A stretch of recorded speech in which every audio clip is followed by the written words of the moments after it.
Hello, everyone. Welcome to our final Christmas edition of this year's Expert 2024 talks. And hopefully you're going to enjoy it as much as I am. I'm actually going to be presenting myself and also sharing a lot of ideas, hopefully, that are going to be useful for everyone. And just a little bit of housekeeping before we move on. I'm planning this to be around 40-50 minutes, not run on any longer, with lots of activity. And as I'm speaking, I'm also letting everyone in, so please allow for that. And I'll be very happy to make this as interactive as possible.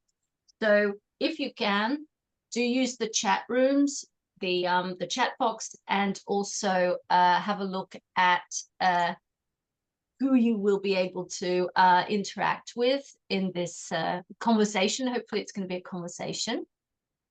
As usual, I'm going to start by saying a few words about ILCA and what we do, what our mission is. With this series, our idea is to have a conversation, a running conversation on our YouTube channel with the recordings, but also online with everyone about what language coaching is, how many different aspects it has, what it means for you, and bring in lots of practical ideas that you can take away and use with your learners, with your clients. And we also offer a number of other fantastic things, we believe, which are a lot of language coaching tools in ebooks and coaching cards. We've got a variety of courses that we offer. And what is also very important, I think, is that we have our conference annually. Next year, it's going to be in Spain, in Malaga. So hopefully we'll be meeting there. And I'm going to move on.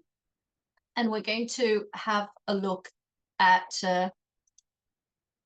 how else we offer a lot of goodies. So as I said, we've got the conference, we've got our courses, which you can see here. So do get in touch if you're interested in any of these. And our next field program starts on February the 19th. So that's something to keep your eyes and ears open for. Подивись, як могли. Вам подивись. А зараз наконец-то назвала. Okay. Вітаю. I'm not able to do that at the moment. Бачиш, нам? Alessia, Щас. can you Oh, hear? I'm sorry, 1 second. Okay, thank you. Okay, so moving on. Okay, so it's already interactive, as we can see. Right, so what you're going to be looking forward to here, hopefully, is quite a lot of coaching tools, which you can take away and hopefully use with your learners as we start having a lot of fun towards the end of the year. So I can see a lot of you have your cameras turned on, so I'm not going to turned off, so I'm not going to see the responses. I can only see Monica at this point, but hopefully it's going to be, interesting for you. And I am calling on you to take part in this. And of course, at the end, I'm also going to say that you can get these slides, you can get an extended version, you can get the activity pack with it also. So just get in touch. So moving on, what we're going to do is we're going to, of course, bring in the atmosphere, the mood of Christmas, hopefully, to everyone who attends and joins us here and also in the classroom, or even if you've got one-to-one clients. So it doesn't really matter who you will be using these slides with. You can print them, you can use them on paper, you can just take the ideas away and you can use them with your learners. And of course, always customized, which means that I want you to take the idea and, change it around, do whatever you feel you need to do to help and support your learners. Okay, so feel free to do that. And the reason why these are, for me at least, very important coaching tools in any form is that it will help to personalize, and it provides a sort of backbone, a skeleton to what you're doing with your learners without holding back, on the creativity, on their own individual contributions. So we're going to be looking at a little bit of a review of this year, what's happened, what kind of highlights you have, but also looking forward to planning with a bit of fun and you know, just some good cheer really towards the end of the year. So hopefully it's going to be useful for everyone. So let's move on. And as I said, the good thing is that these are versatile. What is also important is that you don't use them in a way that there's only one answer or one way that you expect your learners to respond. So for those of you who are not too aware of how coaching works, one of the basics is that we don't give advice and we don't tell the learners what to do. That's one of the most important things. We provide a sort of framework for a conversation, but a work conversation with the learners, okay? So I'd like you to look at this, all these activities, as a sort of extension of gratitude and gifting. So giving and receiving gifts from each other, whether it's verbal form or any other way, then that's what we'll be looking at. Okay, so we're going to try and open up this little world of magic, okay, that we have here. And what is really important is that we understand that Christmas, and I'm saying this at the beginning of this webinar, Christmas for some can be a trigger, and for some it can be the very best period of the year. We do have to be aware of both ends of this sort of emotional spectrum, okay? So there might also be people in your classes, if you're working internationally, who do not observe Christmas. So also being culturally aware of how you're working with your learners, okay? So Christmas is not to be shoved down people's face, because that's not the point of it. So looking at it through that lens also of whether it's appropriate at all in your classes. So just keeping that in mind too. So the very first thing that I'm going to be asking is, what is it about Christmas that you really, really love? What's that one thing?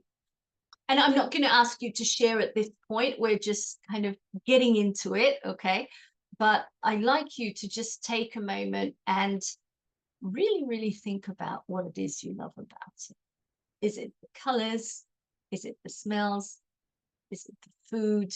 You know, I'm not going to suggest any more, but you get the idea. So what's that one thing that immediately jumps at you and comes to your mind regarding this? That's going to be one of the first things I'd like you to think about. And as we go along, you can make notes, of course, and you can jot things down if you want to, but it's also fine if you just keep it in your head. And maybe it's just one word, one idea, but this might actually unleash a whole set of ideas for you. So we'll see about that. And I'm just asking at this point if, and just if, there is anything that someone would like to share. We don't have to, but if you're fine with it, we can also move on. Okay. All right, we'll move on. Okay, I can see. I mean, I can't see everyone, but clearly it's an indication that we should move on. Okay. Now the next one is going to be something that I want you to be a little bit more interactive with. I can see that there's something in the chat here. Okay. All right. Okay. So I did get one or two things here. So smell, the light, the atmosphere, and the spirit of Christmas. I think spirit is very elusive, very difficult to kind of, say what exactly it is. But I think we kind of get the idea there. Thank you for sharing. Yeah. Okay. So we're going to move on and look at an activity which will help your learners to get their ideas moving. And you might act as a facilitator to monitor or explore ideas, and no teaching or counseling. Okay, so the intention is not that with this one. We're going to make it interactive. I'm going to ask you to actually do what we have here, and the task is to draw Christmas decoration. And I'm not going to suggest anything. One or two things that I'd like you to think about. Okay, so what does it depict? So does it have something specific? What does it mean for you? What is it symbolizing here? And also, how might it be connected, perhaps, to your own learning or the subject that you teach, or to the school organization that you are in connection with, just to have a spot of reflection. And of course, as we go on in the activity, you might consider things that you want to change about it as you move a little bit deeper into the activity. So I'm going to give you just a minute. Take a moment to draw something, a Christmas decoration of your own creation. Okay.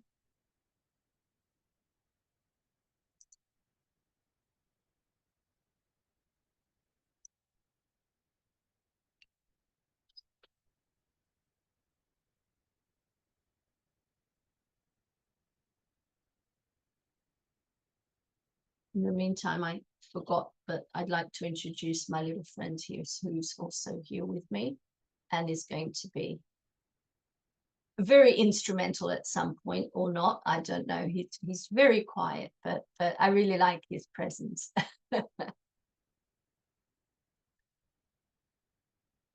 Okay. So it doesn't have to be an elaborate drawing, just a quick sketch, you know.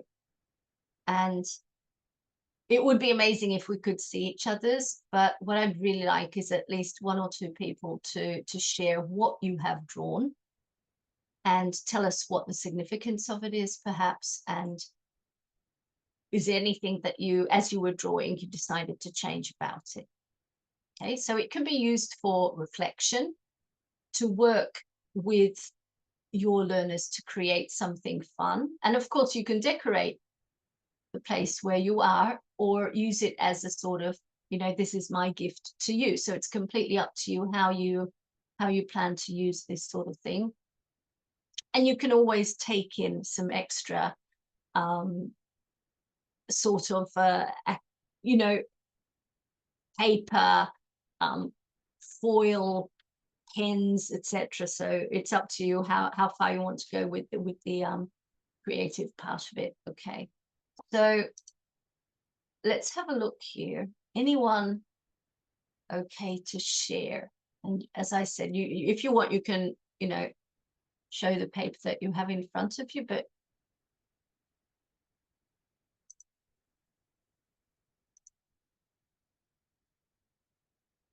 okay, so let's have a look. Anyone okay to share?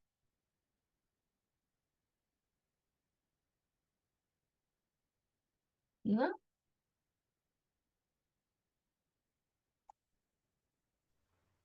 Would it?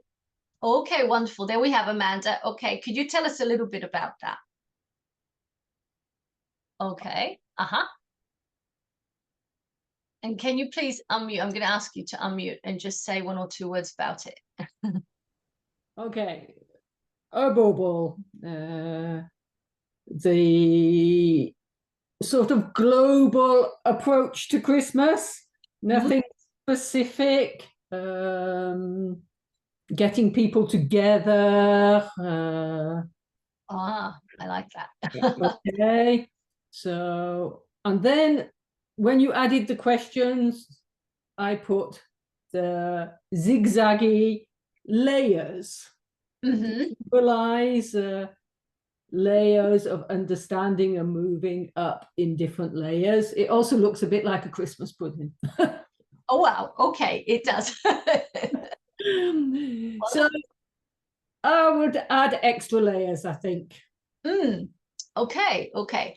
So what happened for you, just to reflect on the process, was that I gave you a very simple task, right? Draw a Christmas decoration, nothing complicated about it. And then by adding the questions, it increased the sort of reflection process of what am I doing? Why am I doing it? How can I expand on the complexity perhaps, or the meaning of this drawing for myself. And then I also invited you to share, which is also a very important part of Christmas, I believe.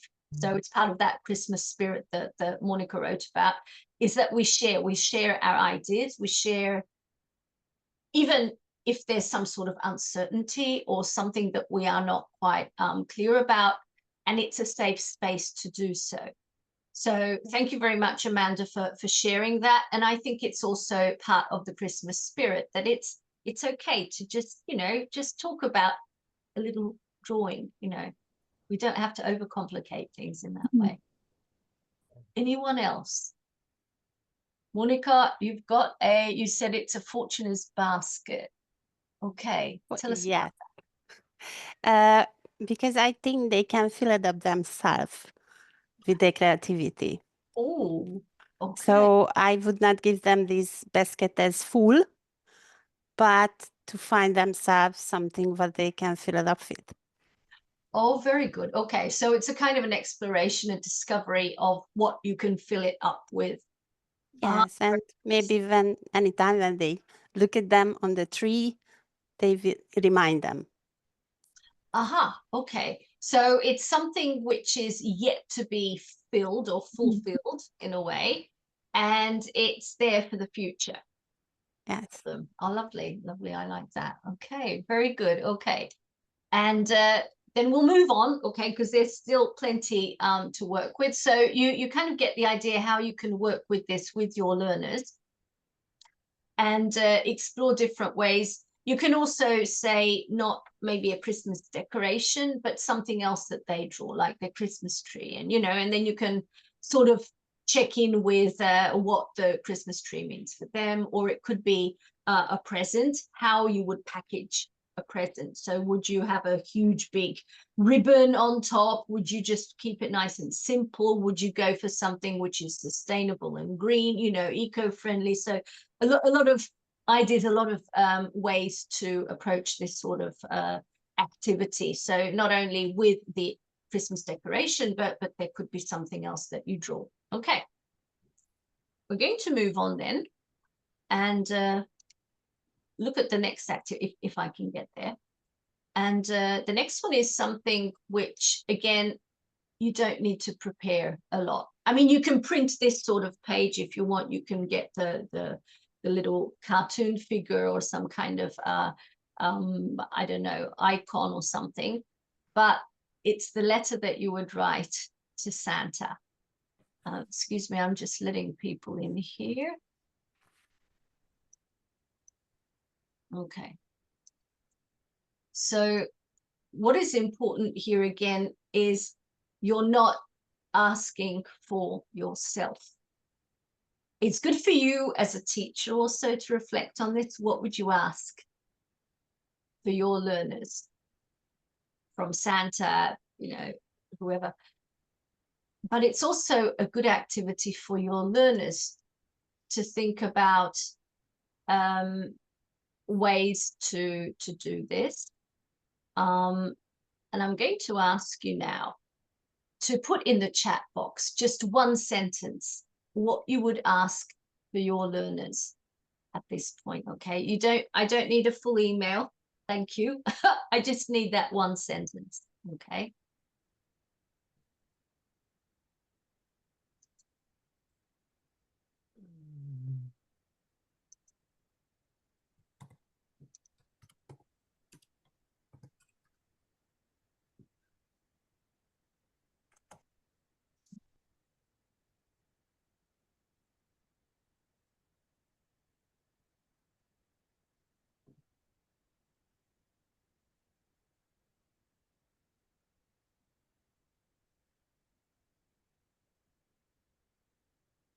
Okay, so we've got a few things here already.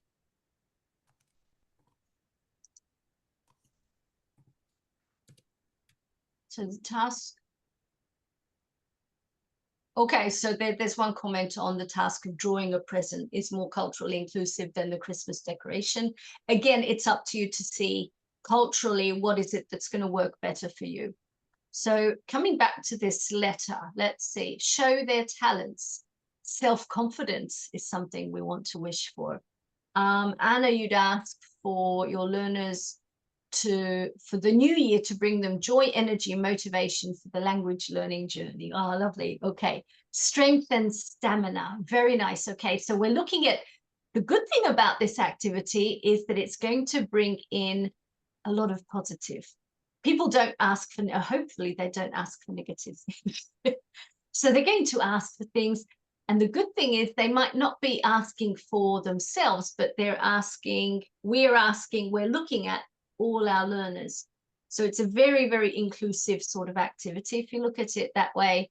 And also it's good for the learners to sort of look around and who is around me? What is it that I can ask that's good for everyone? So it kind of, it's a very good team building activity, you know, in a very interesting way. So I think it's something that we can definitely be looking at, thinking about together. And it gets them, and of course there are a lot of ways that you can go about it. So you can get them to share in pairs, then in small groups, and then sharing out to the whole class if you're working with larger groups.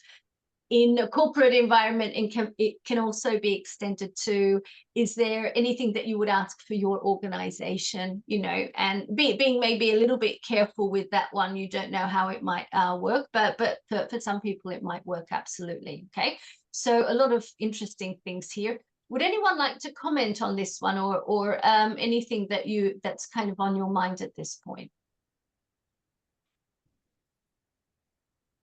Just unmute and say it. I don't know. I think it's very good that once they don't ask for themselves something, but wishing something for others. And that's also a shift of perspective. Yep, absolutely. And probably it's much harder to express their thoughts this way a little bit. So it's a little bit challenging because really what I want to ask for others, but I would ask for myself as well. And there could be some kind of thought-provoking, well, so there's a lot of thinking behind this actually, because it might be different. So what I would ask for myself as a learner might be different than what I would ask for the whole group. So in that also there's some thoughtfulness towards the others. And of course it's also an interesting thing when the learners share with each other and how they respond to that. And as a facilitator, as a coach, how you work through this activity with your learners is also going to mean that you have to be very aware of their own reactions to it. So it's an interesting thing to experience. Okay. And again, it's an activity that you really don't have to do too much with. You can just jot it down and then there it is. Okay. So moving on, we're going to be looking at something again that can be used similarly, but with the Christmas stockings, right? So again, it's a traditional thing. In some places, you would put the stockings onto the fireplace, on the mantelpiece, and then you have them hanging there. So you could sort of bring in this physical aspect of it, of an actual gift.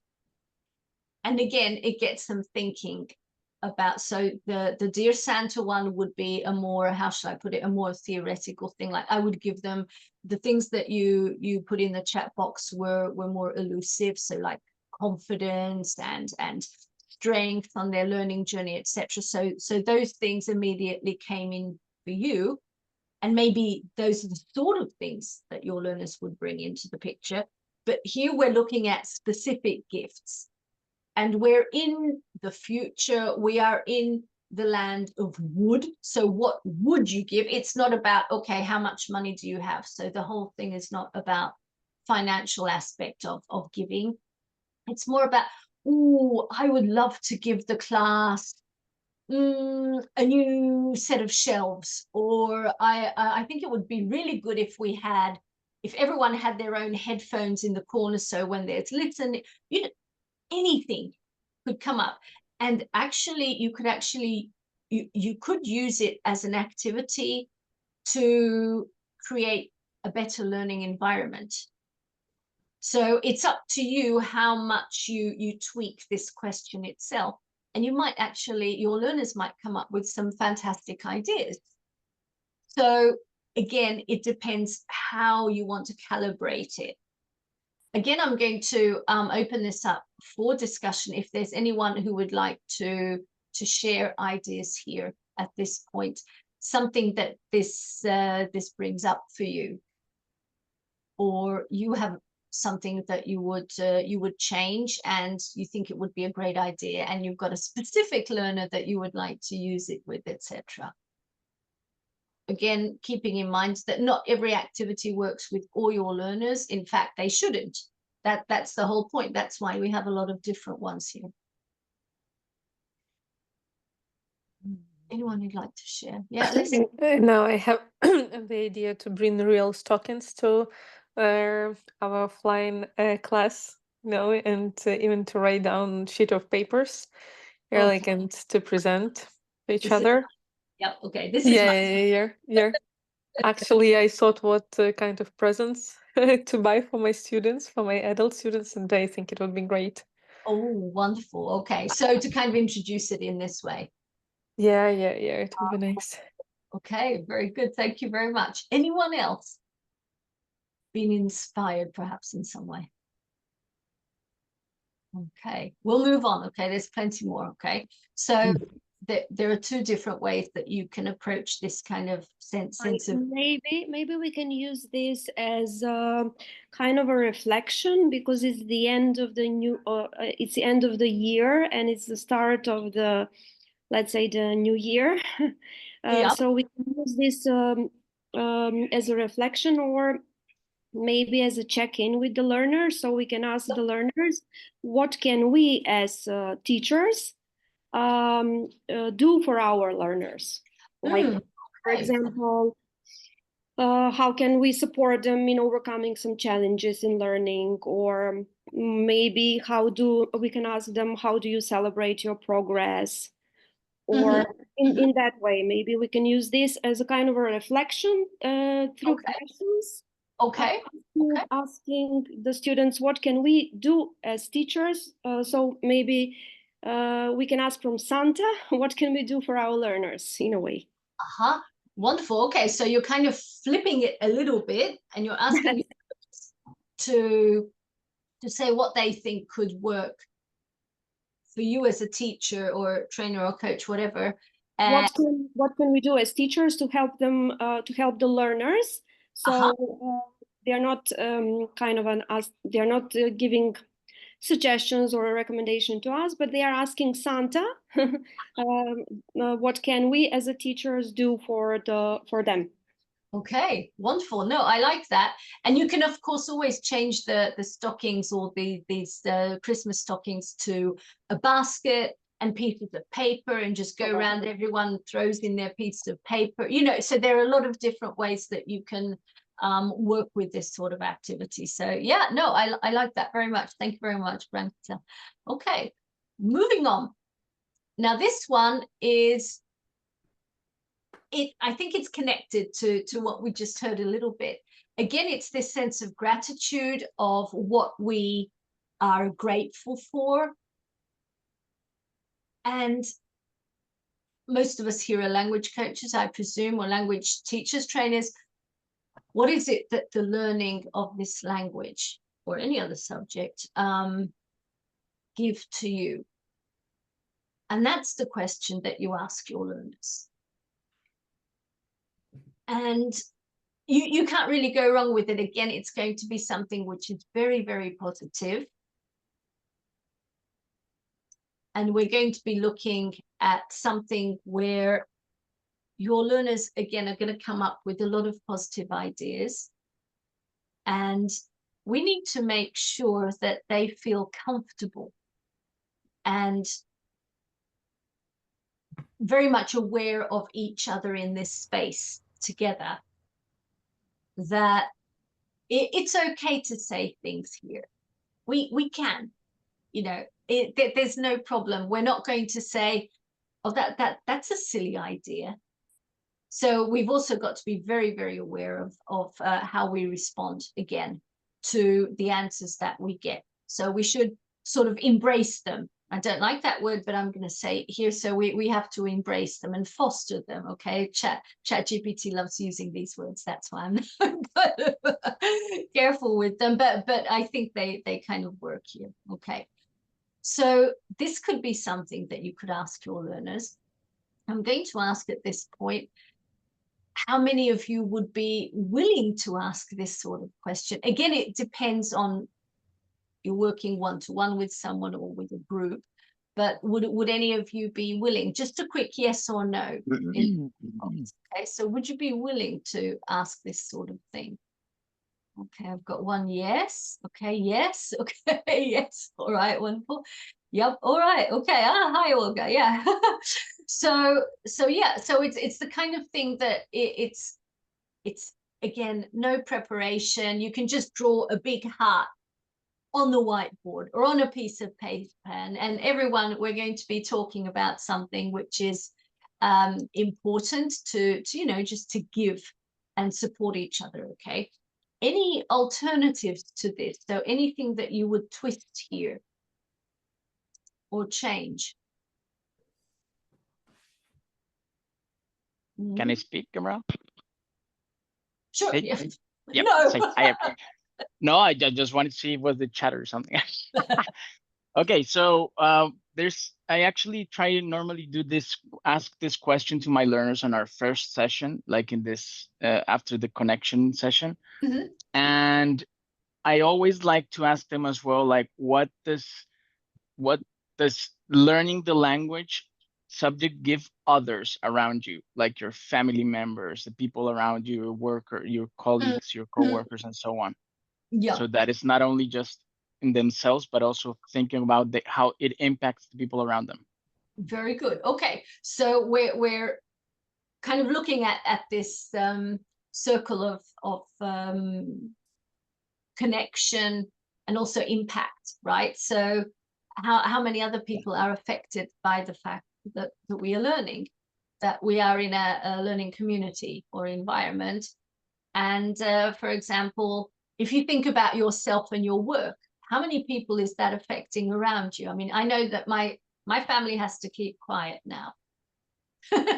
That's how evening webinars affect them. So if I know that I'm recording, then I always go around to everyone and say, okay, you've got to be quiet now for a little bit. Please hold back on the shouting. And so it's just a part of life.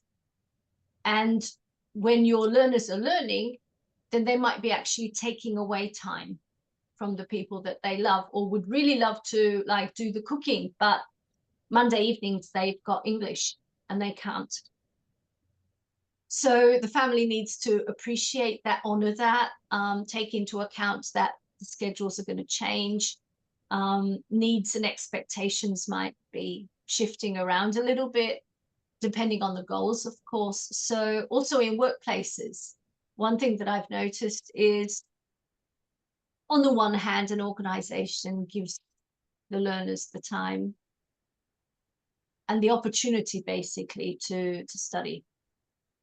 On the other hand, they have to attend meetings. So with one hand they're giving, with the other one they're kind of, yes, but you do have to attend this meeting. So also looking at this sort of thing, how does it, what does it give you, and also what is it taking away, perhaps not only from you but from others? So Esteban's kind of created this larger circle of impact, and it's also very important to explore that. So thank you for that extra idea. Very good. Anyone else like to share something here? We can move on. Yeah, we'll move on. Still lots. Maybe we can kind of give options for them, like what adventures, for example, are waiting for you because you're learning this language, or maybe kind of what exciting possibilities will learning this language or become real when you speak this language. Or Sure. It's up to you again how you phrase it. I chose give to you because of the theme of presents and gifts, and the big heart here, as you can see, but it's completely up to you how you rephrase it.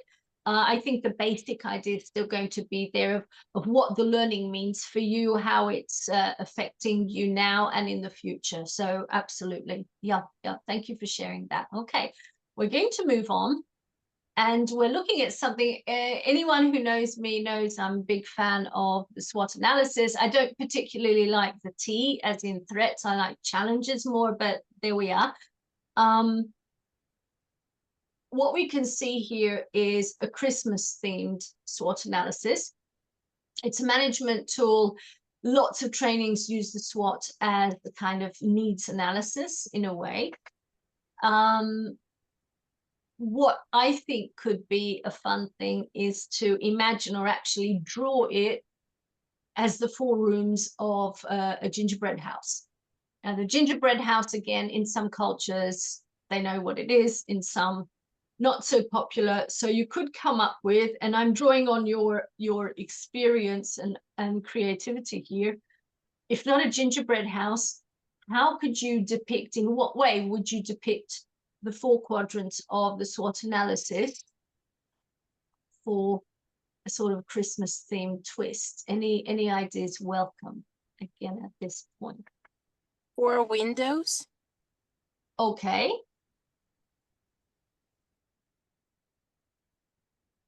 Sorry. So 4 windows, wonderful, very good. Okay, so the 4 panes of a window. Very good. And you could even draw some frost around it. You know, you've got those sprays and things. So I think that would be really fun. And then you've got this added thing of transparency and looking through it. What do you see? Looking back, what do you see? So you could have a lot of fun with that. Very good. Excellent. Olga? No? Okay. Anyone It was else? me. I told about the windows. You said that. Okay, but I didn't see you. Right. Okay. So the 4 window panes. Okay, very good. Anyone else like to share?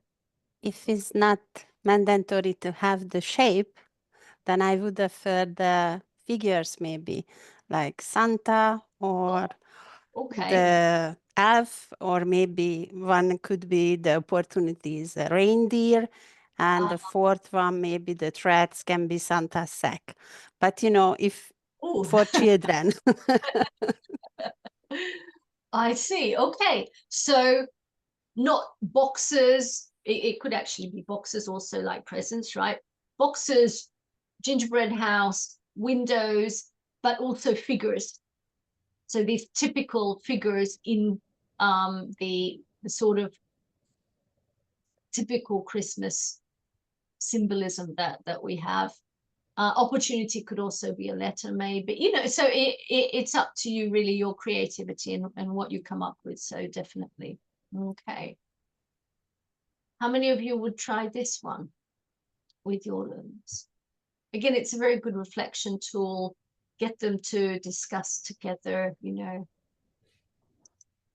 Yes. Okay. Anna, I think that you had your hand raised, and I think Gabriella Yeah. hadn't seen that. Yeah, Right. thank you. Thank you, Esteban. I just Yeah. had a creative idea, maybe the last one today. It's quite late.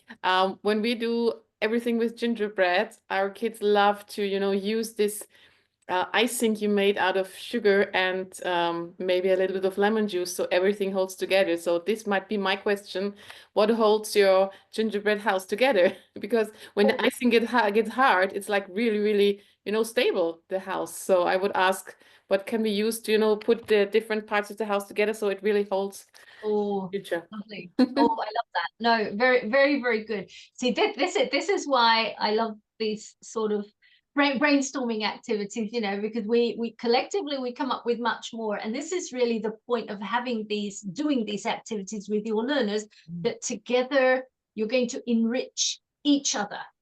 They will enrich themselves by sharing, but you're also going to learn so much about what you're doing and how you can interact with your learners at a much deeper level. So yeah, I'm very excited. I'm going to use this definitely next week.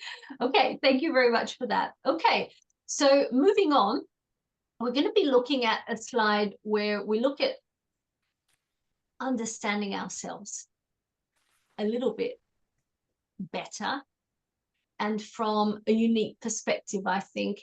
And it's a great back-to-back with the SWOT. So if you do this, then you can move on to the next activity, but also you can do it as a standalone, so they don't have to be connected. Can anyone guess what we're going to do?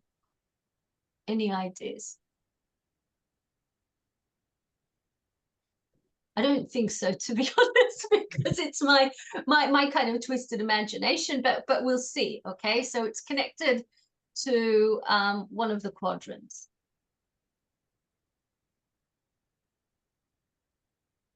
Okay, we're going to move on. Okay. And here we are, we're with Rudolph the Red-Nosed Reindeer. If you know the song, I'm definitely not going to sing. Now, that's one thing no one is ever going to hear me. I'm not going to sing. That's one of my weaknesses. But if you look at Rudolph, in the beginning, also thought that the red nose was such a, you know, something really negative. And it turns out to be a strength in the right context, in the right environment, in the right time and place, because it helped Rudolph to lead. And so drawing on this concept of, you know, how you see something, the perspective, and to think about what your skill is.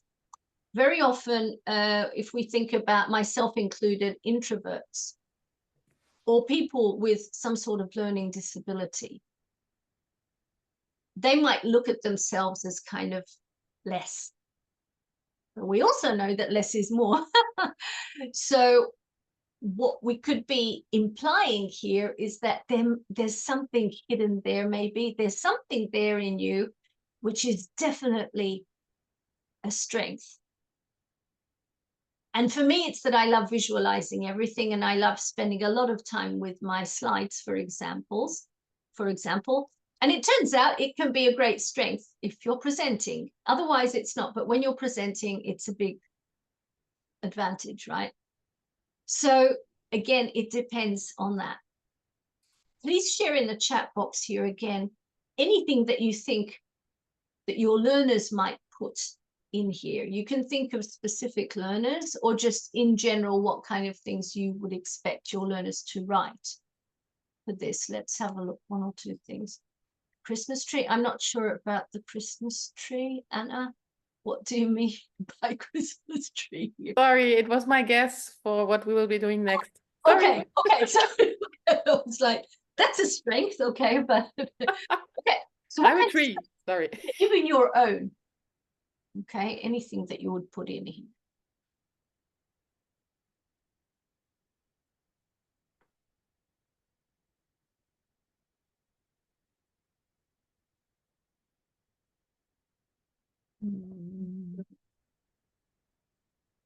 Okay, being slow means being thorough. Very good, exactly. So if we look at it from that way, again, overseeing the empathy, okay, and it turns out to be a super skill. Again, if it's placed in the right context, then it's going to turn out to be something very, very valuable. So absolutely. So these are the kind of things that your learners might explore together, separately, on their own, with you, okay? So definitely something to look at, okay? I'm aware of time, I'm going to move on, okay? So keeping that in mind. Okay, now the next thing is something you might be familiar with. I'm drawing on the star aspect. What is it that you would want more of? Less of? What is it that you need to stop? What is it you need to definitely continue with and be perseverant with? And what is it that you need to start next year? Because it's important. And it's a wonderful framework. It's just 5 things. You can also use 5 fingers, but because it's Christmas, it's easier to use a star. Again, what is it you want more of, less of, what you need to stop? Again, depending on how you're going to focus it for your learning as a class, you know, so it depends on you how you want to calibrate it. it's just a good way again to introduce this idea of thinking ahead. Okay, so we're moving now more from reflection into planning with this one. And again, for a lot of people, Christmas can be stressful. Believe it or not, it can be stressful. I know that you're all very well and okay with Christmas and how you plan for it, but for some it can be quite overwhelming, even for our learners, whether they're adults or children. There's a lot of stress associated with, you know, the shopping, the cooking, the, you know, everything, tidying things up, etc. And we don't know, to be honest, we don't know what's going on at home for some people. So just gently bringing that in, but being very, very careful not to open up a can of worms here, okay? So the preparation could be there. You could just print this or draw one together with your class. And the one that I came up with was, you know, you start with the calendar on the December 1st, and then you write your letter to Santa, and then you might, you know, put your stockings there,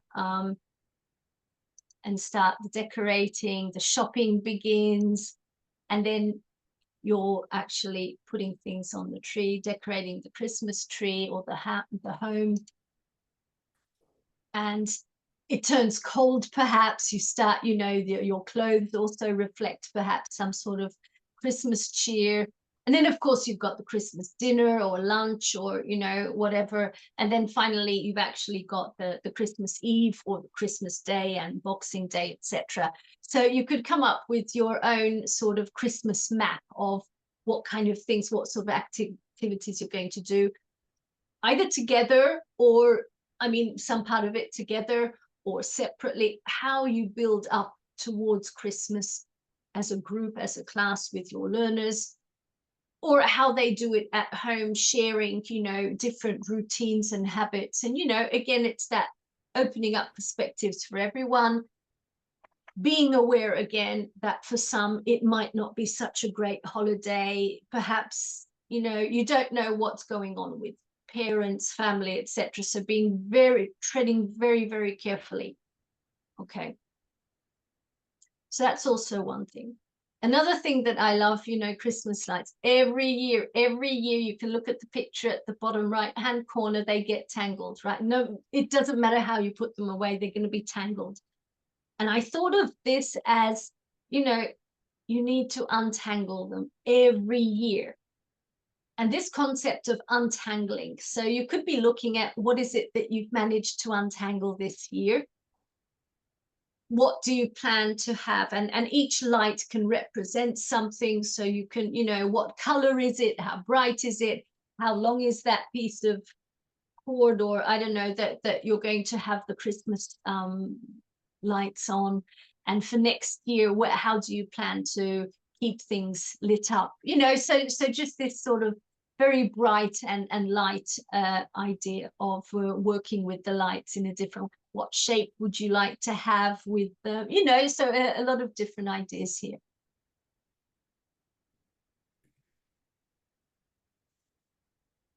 And the next one is going to draw on the concept of warmth and comfort.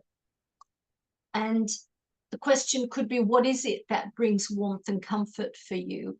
And of course, there are always a couple of things, you know, just a hot drink, you know, some tea or cocoa, or, you know, different things that you might have, some mulled wine, etc. Also candles and lights. So those are always things that are helpful. You just could bring in some, you know, decorations that are going to be helpful for you. If you've got a fireplace, of course, then that's always a lovely thing to have. Clothes, you know, the stocking motivation, and of course, you know, love. I mean, that very general concept of love, and liking, wanting to be with each other, sharing ideas. Okay, so these are some things. And how to bring some of this into the class. Again, that could be an idea that you think about with your learners. This one could be a little bit challenging, I don't know. Looking at what it is. You know, the nutcracker is, I mean, if something, that could be the negative figure that Monica was talking about in the you know, the threats. You know, this could be the figure, I think. Because what does it do? You've got a nut, which, you know, it looks really nice, and then it, you know, it just clamps closed, and then it breaks, it shatters something, it cracks something. But adding to it, what is it that you would like to disappear and just crack open or whatever? But moving on with, and what would you like instead? Again, a coaching question that helps keep it positive and sort of healthy, you know, positive oriented. Okay, so you can even work with the nutcracker in this sense. Okay. And of course, it's always great to ask what favorite time of the year would be. Great here. You've got ups, you've got downs, you've got bits and pieces that you might not like. The ones that I would focus on here would be, you know, the preparation part, the 3 or 2, whichever days of Christmas, or more of the new year. Which is it? Which is the more exciting? Which is the more challenging? Which is the one that doesn't really work out for your family? For us, the New Year's can be up and down depending on who we invite. You know, so you can look at it from a lot of different perspectives, and also look at which one would you like to be longer, shorter, etc. So you can play a little bit with time, and of course, then you could move this to next year. So you remove these 3 things. So you could go back and say, so what will be your favorite time of year next year? What are you looking forward to? Okay, so again, playing around with this concept of time.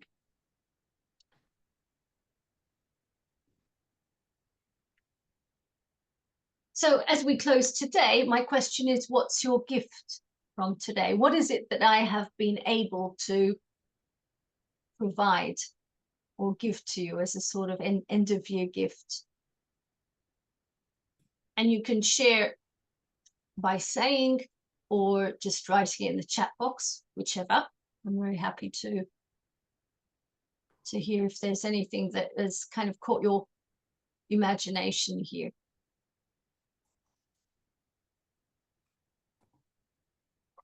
Oh, everyone's gone very quiet. I don't know. What does that mean? Something in the chat box, okay. Useful insights on how to use holidays to associate with the learning process. Very good. Okay, thanks. I think that's about okay. Yeah, because it's not something that we necessarily do. We kind of handle Christmas as this sort of, okay, let's sing some songs and whatever, but it's sort of separate, but it is possible to connect. Anna? Yeah, yeah, okay, my microphone is on. Yeah. You really saved me because next week I will be having a whole week, as I wrote, 6 hours every day in a class that does not speak much German, like A2 level. And I was thinking, how can I, you know, do something meaningful, because it's not children, it's you know, teenage students, and some of those activities are absolutely suitable for A2 learners when I try to simplify them. Yeah. And one idea that I had last year with students was that we made a calendar for, like, you know, the 24 days. And together we came up with ideas how to make something for other people, some good deeds. So that was also something I really liked to do. So thank you so much. You saved my next week. No, but that's a great idea that we've got here, right? So we can even use the calendar as a good deeds sort of checklist. So what can we do every day, something? So yes, absolutely. Okay. And I've also got, yeah, interesting ideas to connect the learning with the holidays. Absolutely. Christmas 2.1, okay, or 2.0, or I don't know. Wonderful. Okay, lovely. So the gingerbread house, the nutcracker, and the lights. All right. Okay, that's a very interesting mix there also. Okay. So thank you very, very much, everyone, for being here. And of course, there's going to be a recording. And just to say that only for those who are here, we're offering a 15% discount on our field program as an extra gift. And also the extended version of these slides, including around 15 more activities is available. And if you want to, then it's available for purchase. But we're also very happy to send these slides absolutely free of charge to everyone, obviously. So thank you very, very much, everyone, for being here. And it's been a delight. And I think we've got a lot of very good ideas. So looking forward to it. And also there's an activity handbook here. So lots of things to look forward to. Thank you very much. Esteban, you want to say something? Yeah, just in case for the person or for the people who are interested in using the 50% discount or getting the extended version, please contact me through the email info@ilkaglobal.com, and then we can take care of those details over there. Okay. Yes, absolutely. Yeah. So thank you very much for being here. It was wonderful. And here's my Thanks, everyone. partner. Okay, here we are. Okay, thank you very much for being here. Goodbye. Bye. Thank you Bye. so And much. Bye, Gabriella. Thanks. thank Happy you very much. Christmas. Bye bye. Thank you. Bye bye. Merry Christmas. Christmas. Bye bye.